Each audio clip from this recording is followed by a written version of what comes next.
It's like we're thrown into a zoo, and it's every animal for himself. Treated like animals, that's what military veteran Sean Cory says happens behind prison walls. He was arrested last summer for allegedly discharging a firearm in a Yigo neighborhood and for drug possession.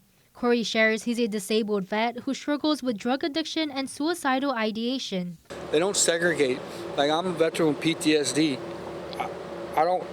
I wouldn't want to hurt anybody, but I don't want to kill myself either, because what they did to this guy was so inhumane. Cory spent about 25 days in quarantine at a Department of Corrections facility in Hagatna a few months ago.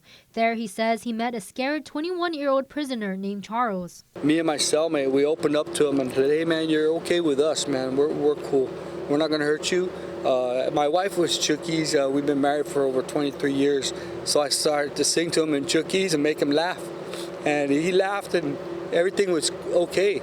He seemed to be fine. Later that night, he woke up in shock to find what Charles was doing. He got this rope or some sort of like string or thing from a blanket and wrapped it around his neck 3 times, and he was turning purple and blue. And I said, "Oh God, no, not on my watch." Cory and his cellmate jumped into action, saving the 21-year-old's life. Despite calls for help, he claims it took guards about 15 minutes to respond. But it's what they allegedly said in response that made him worry even more. They asked me a question that kind of like made me feel like, man, the people of Guam should know this. This ain't right. We're not animals. They said, "Why didn't you just leave him and let him kill himself?" And I said, "Why? Why would I do that?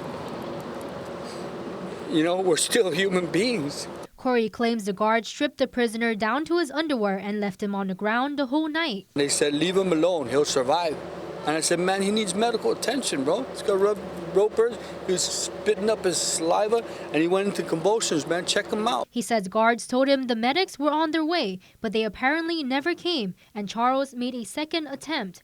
While he survived and was released from quarantine soon after, the incident left Cory questioning the prison system. The message that I have for all the DOC guards, man, is that could be your brother, man. It could be your nephew. And the Constitution or the way we live is we're innocent till we're proven guilty.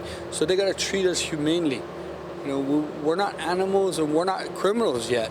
We haven't been sentenced. We also reached out to DOC for comment. Matsuki Hirayama, KUAM News.